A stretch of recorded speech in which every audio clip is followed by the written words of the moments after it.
Hello, this is Michele Knight, and this is the astrological update for Aries for the week starting New Year's Eve. And we finally made it to 2013. All the doommongers were wrong, and we are here. We may be in a new reality, but we are here. And you, being an optimist, is very excited about all the possibilities that 2013 can bring you. And rightly so. Firstly, there is quite an intense start to this year. On New Year's Eve, the Sun is conjunct Pluto, Lord of Transformation. And, you know, you quite like a challenge, so you're up for it. But suddenly, there is a big explosion in your mind about what you want to do with your career. You might suddenly change direction or feel that you see the light, you see the way forward when it comes to your career.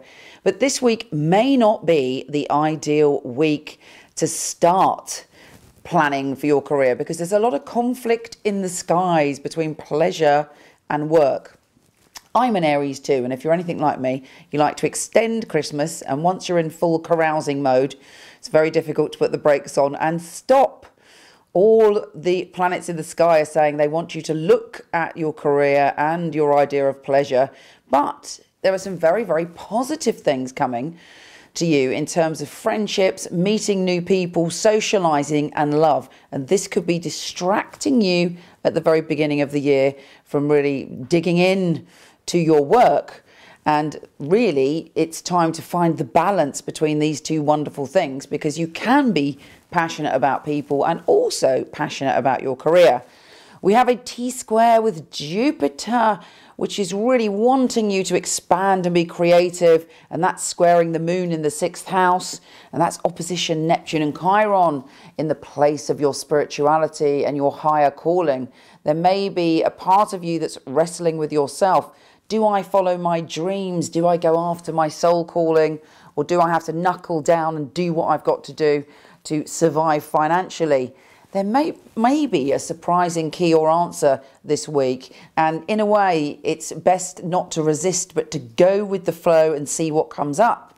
We've also got Jupiter trining Mars, the planet of action, and of course your ruler in the 11th house, which is about positive things around your career. And it's also about socializing, about friendships, and about people, groups of people being very, very positive for you. So if you work with groups of people, you may have an idea, you may suddenly write a really inspiring blog, or put pen to paper, or these days, finger to text, to come up with something that puts you on the right path when it comes to not only relationships, but also your work.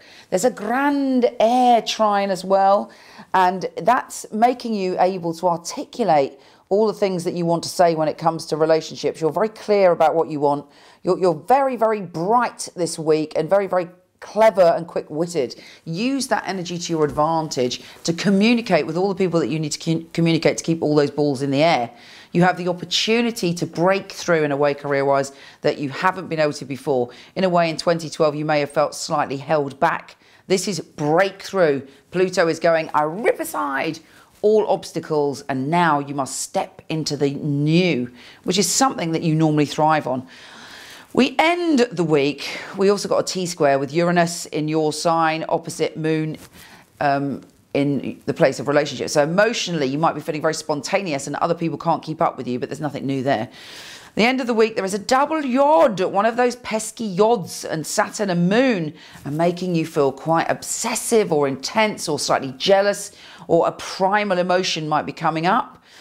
And it's asking you again, it's urging you to balance your primal desires with your ability to communicate and your ability to get on with what you've got to get on with. You know, in a way, I would say have a good time this week, but don't screw anything up when it comes to your career. Take care, and I'll speak to you soon.